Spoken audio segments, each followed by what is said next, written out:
Hey, good evening. I'm really happy to have you here. My name is Daniel. I was a professional opera singer and beatboxer, and tonight we're going to be listening to the Bass Gang's rendition of Hide and Seek Ding Dong, featuring Lauren Paley. So, this one was heavily requested after I posted VoicePlay's rendition of it, and at least the majority, if not almost every comment I got on that video was, you need to hear the Bass Gang's version of it. It has Lauren in it as well, and it's really great, and I'm gonna take your word for it. So I'm really excited to jump into this one. Aside from the piece itself, I don't know what to expect from this group. Aside from just some bass voices, I'm assuming. I'm not really familiar with this group at all. I know who Peter Barber is. I've seen a couple of his videos, but outside of that, not really anything else. So I'm excited to jump into this, and I hope you are as well. So without any further delay, let's jump into it. Ding dong, I know you can hear me. Open up the door. I only wanna play a little. Ding dong, you can't keep me waiting. It's already too late for you to try and run away. I see you through the window. Our eyes are locked together. I can sense your horror. Though I like to see it closer. Ding dong, here I come to find you. Hurry up and run. Let's play a little game and have fun. Ding dong, where is it you've gone to? Do you think you won? Our game of hide and seek has just begun. I hear your footsteps popping loudly through the hallways. I can hear your sharp breaths. You're not very good at hiding. Just wait, you can't hide from me. I'm coming. Just wait, you can't hide from me. I'm coming. Just wait, you can't hide from me. I'm coming. Just wait, you can't hide from me. I'm coming. Knock, knock, I am at your door now. I am coming in. No need for me to ask permission. Knock, knock, I'm inside your room now. Where is it you've hid? Our game of hide and seek's about to end. I'm coming closer, lurking underneath your bed. You're not here, I wonder. Would you be inside the closet? Ding dong, I have found you. Ding dong, Yeah. you were hiding here. Now you're in. Ding dong, finally found you, dear. Now you're in. Ding dong, looks like I have won. Now you're in. Ding dong, pay the consequence. Ding dong, you were hiding here. Finally found you, ding dong, looks like I have won. Go.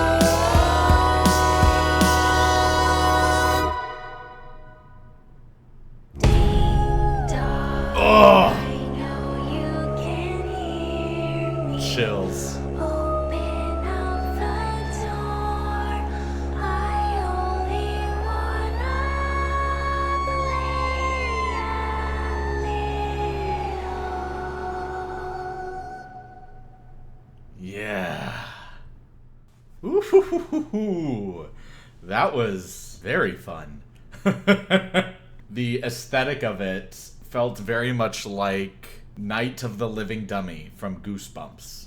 It wasn't quite scary, but it was very eerie and unsettling to a certain degree. And I like that gloomy, dark, atmospheric pressure being applied throughout the piece. Lauren has a wonderful voice, and I'm glad we got to hear it more in this rendition of it. In terms of all of the individual vocal parts, I think the beatboxing was pretty basic. It was a strong kick drum, strong snares throughout it. Nothing really stood out to me in terms of the beatboxing. The bass notes during the climax of the piece were exceptionally done, really full and robust. I really digged that. Overall, I think it was a very well executed a cappella piece. Listening to this piece definitely transported me back to my university a cappella festival days, for sure, where it's not quite at the level of Pentatonics or Home Free or people like that, but there are a lot of really well-refined elements that contribute to traditional styles of a cappella music, and it really feels like traditional a cappella. And honestly, I really love that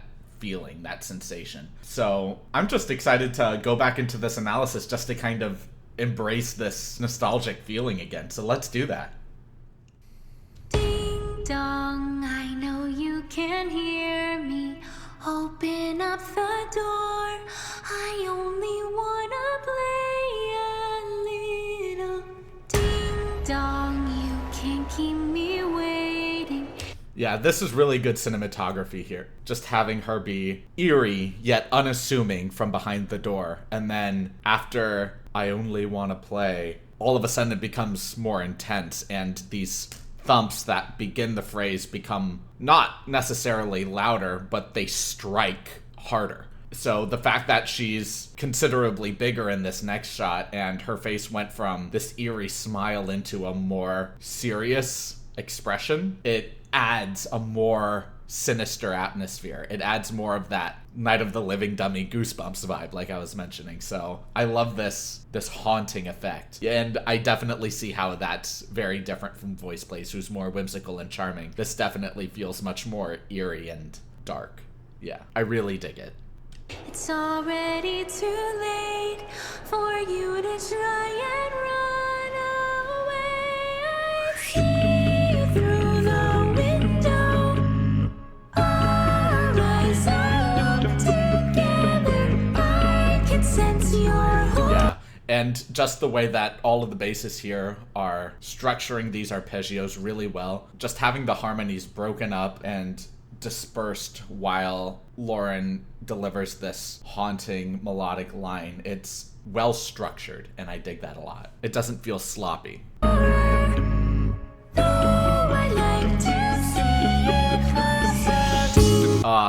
Just the way that she phrased that cadence in that upper register of her voice.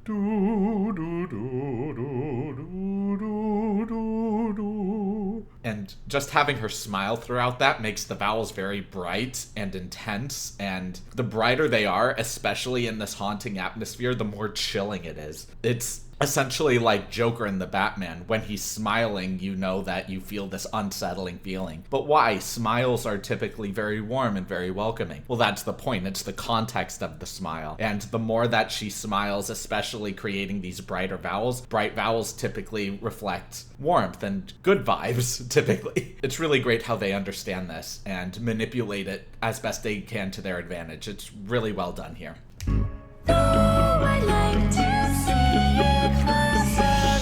Here I come to find you. Hurry up and run. First off, the video editing is great. And this is what I mean by the beatboxing. It's just that kick drum bass kind of feeling. And it creates a strong foundation. I really dig the clean percussion in that way. And just the fact that the basses are still maintaining these broken harmonies, it feels very fitting to resume that after the intro into the main body of the piece, and I like that a lot. Ding dong, here I come to find you. Hurry up and run. Let's play a little game and have fun. Ding dong, where is it you've gone to? Do you think you won? Our game of hide and seek has just begun. I hear your footsteps popping loudly through the hallways. I can hear your sharp breaths. I love the fact that they took their time on those longer open vowels. Let's listen to that last haunting line again. Footsteps popping loudly through the hallways. I can hear your sharp breaths. Yeah, just the fact that they went from these broken harmonies into more straight tone, open vowels, just to add a little bit more contrast into that foundational line, especially since we do have a strong foundation in the beatboxing now, where we can just carry that over from the intro into this section so it feels much more seamless to play around with different musical textures and ideas, such as going from that broken harmony into these straight tones and allowing a lot more growth of kind of feeling. And just having that consistent beatboxing line is really great in terms of the piece's foundation, and I dig it a lot.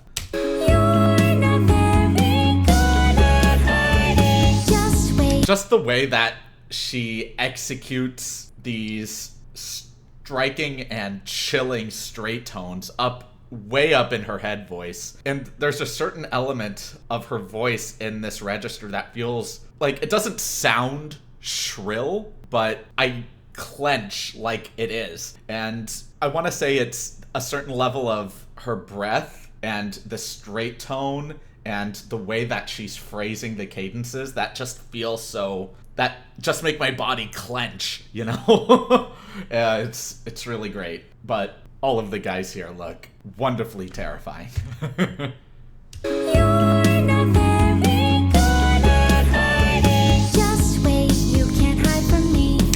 I really like this too. Just having one of the basses creating a more bounce-like sensation in the rhythm itself, so we feel like we're constantly moving and generating momentum by doing dum dum dum dum dum dum, while the rest of the basses are on these straight tone oohs. Ooh.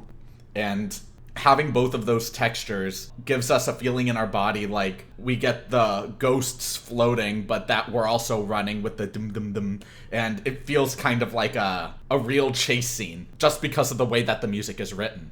And that makes me really happy. I really like that choice there in the arrangement. Just wait, you can't hide from me. I'm coming. Just wait, you can't hide from me. I'm coming. Just wait, you can't hide. And I love the way that they go from ooh to oh to ah, allowing this kind of, not just allowing growth in terms of the dynamic or the volume, but allowing growth in the vowel manipulation. It gives this image of something that was hidden in the dark is now slowly creeping in, not into the light, but you can now start making out its haunting shape as it gets closer. And it's ooh. Wait, you can't hide from me. I'm coming. Just wait, you can't hide from me. I'm coming. Just wait, you can't hide from me. I'm coming. Really great wind effect there. Adds a lot of ambiance to this particular line. I'm coming. Just wait, you can't hide from me. I'm coming. Knock, knock, I am at your door now. I am coming in. No need for me to. Oh, I love the way that he utilized his vibrato there in that line. Let's listen to that again. Just wait, you can't hide from me. I'm coming. I love the way that she went into her chest voice there. It was a really good lead-in into this bass line. Coming. Just wait, you can't hide from me. I'm coming. Knock, knock, I am at your door now. I am coming in. No need Yeah. for me to ask permission. Knock, knock, I'm inside your room now. Where is it you've hid? Our game of hide and seek's about to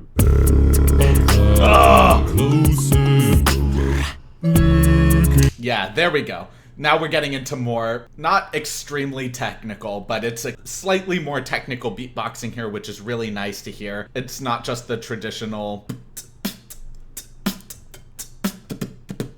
kind of feeling, but now we're getting into more. We're just kind of playing around with different textures, where it's not too far away from that traditional kit, but now we're playing around more with different ideas, and I really, really needed that too, especially since the tonal center of the piece has shifted into these new colors and wilderness inside the hallway, and if you're going to really commit to this kind of shift, you need to have a strong shift in the music as well, and they really did that well, and I dig it a lot. Something that I will notice though from the first bass vocalist, who had this very round and robust tone in his main melodic line, where the second bass was a little bit more bright in his tone, and let's listen to it again. Just wait, you can't can't hide from me, I'm coming. Knock, knock, I am at your door now. I am coming in. No need for me to ask permission. Knock, knock, I'm inside your room. Yeah, because originally we had knock knock, where it was very open and dark vowels of aw. And now we're on knock, where it's just ever so slightly brighter in terms of the vowel. And I wish it was still on that darker tone before we completely transition into this new section of the piece. The more you can phrase a line, especially between two different vocalists, and have both of those vocalists shine in their own unique ways because it's their own voices and their own performance of it, but to have as many similarities to each other as possible in terms of the vowel shapes, the phrasing, and I actually think the phrasing from both of them is pretty equivalent. I'm more just focusing on the vowel manipulation here and how it is that they're approaching their vowels to really connect them and sync it up a little bit tighter here. But that being said, I really love the sound of both of them. I'm just talking about this from a compositional point of view. But in terms of the way that they execute it, I really love the sound of both of their voices. They're both really rich and full, and I really dig them. Now I am coming in. No need for me to ask permission. Knock, knock, I'm inside your room now. Where is it you've hid? Yeah, both of their voices are just so velvety. Oh, I love it. Our game of hide and seek's about to end. I'm coming closer. Yeah. Underneath your bed. You're not there, I wonder. I love the fact that all of them are taking their own time, dominating that subharmonic bass. Nah, they're doing such a great job playing off of each other here. This feels really a cappella, just all of them interchanging on different lines, but all of them just seamlessly taking over each other's lines and playing around with different ideas. It's a lot of fun, and I really dig that a lot, while maintaining that same eerie atmosphere. I wonder.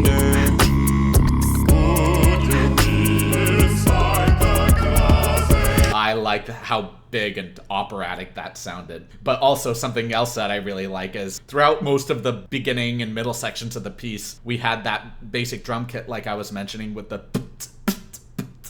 kind of feeling. And now we're playing a lot more with hi-hats kind of feeling. And emphasizing those hi-hats just completely changes the texture of this section of the song that we're in. And their ability to play around with these different ideas is really just really wonderful. Really good stuff compositionally, for sure.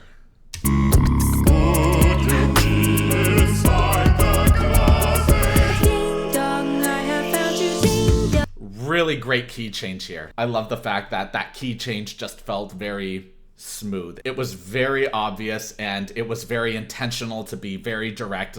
We are moving into a new key, creating a new feel for the piece, and I really love that. It adds more dynamic contrast to what we've come to expect out of the piece thus far. Always captivating us with something new to lean into and still retain our attention.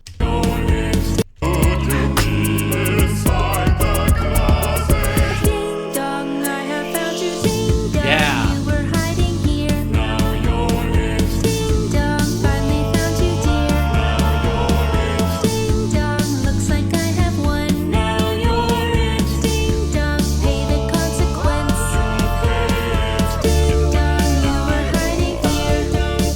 I love that. Just that dum dum dum dum ba.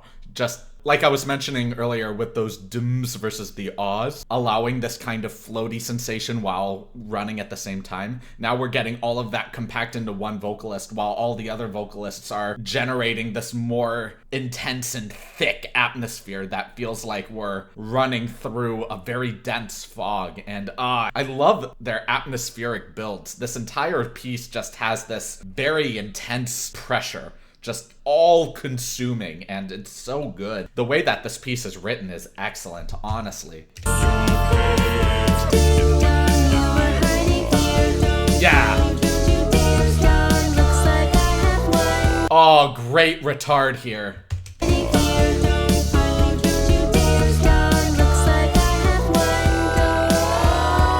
Oh, Oh, and what a glissando or a slide. Ah, yeah, really great stuff right there.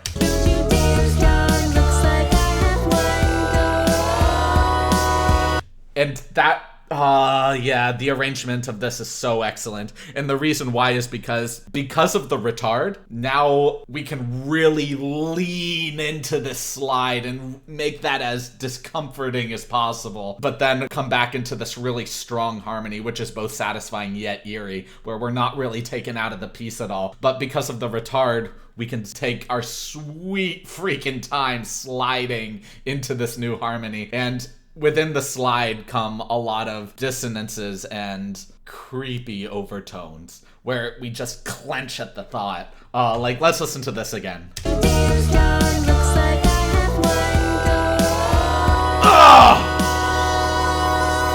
Ah, so good. Yeah, and coming into this atmosphere where we've finished the retard and now we're just in this lento or very slow tempo, and having the bass be accented in that strong bass drone and Lauren's very haunting, breathy voice, really utilizing her nickname as the stairway siren, I've been told, which is very apt for this kind of atmosphere. And for those that don't know the story of a siren, sirens were mythological creatures that would lure sailors into their deaths through their beautiful yet somewhat haunting voices. Their songs would force men into their evil clutches, to which they would completely destroy them. And just having her tone here be very light and beautiful, yet very haunting, and just allowing that breath to emphasize that haunting, spectral nature, and adding that really strong bass drone. Oh, all of these textures and atmospheres that they've just done such a great job building throughout the entirety of the piece is just coming to full fruition in this moment, and it feels so satisfying and it just feels so good. This is exactly what we've been building to, this ending sequence, and it's so haunting and I love it.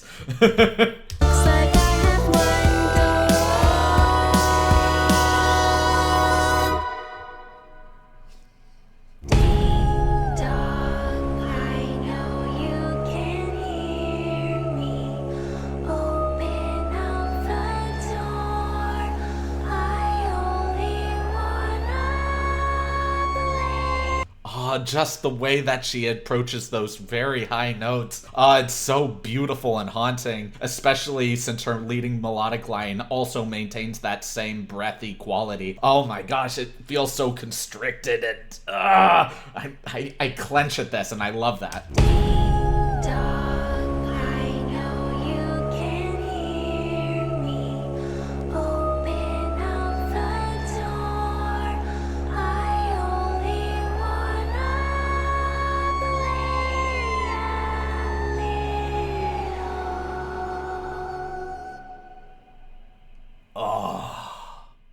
What a great arrangement of the piece. I really loved feeling that throwback to a cappella festivals and hearing just really quality, strong arrangements, and that was really well executed. Honestly, that made me really happy. I'm really glad that you guys recommended that to me. That was really that was a really nice song to listen to. Thank y'all so much for watching this video. If y'all liked it, please like, comment, subscribe, and share. And if you didn't like it, please leave a dislike and let me know why in the comments below. I do read all of the comments, even if I may not heart a reply to all of them, so please know that your comments do not go unnoticed and I do take them into consideration as I make future videos. I ran into a huge problem with my Patreon, and while I am trying to change all of it and fix it and all of these different things, it's causing me a lot of headaches right now, and I will absolutely give you guys more updates as to when I can officially launch it. But right now, a lot of the content that I made for it has to be redone, unfortunately. So I will give you guys updates as to when I can get that up and running. I was also asked about a comment in terms of a link to PayPal, and I might post a Venmo link, but we'll see how popular that is later down the line. I want to take this moment to really appreciate all of you for being here and watching these videos. It really does mean a lot to me, and I can't wait to see all of you in the next video. Have a great rest of your evening, everyone.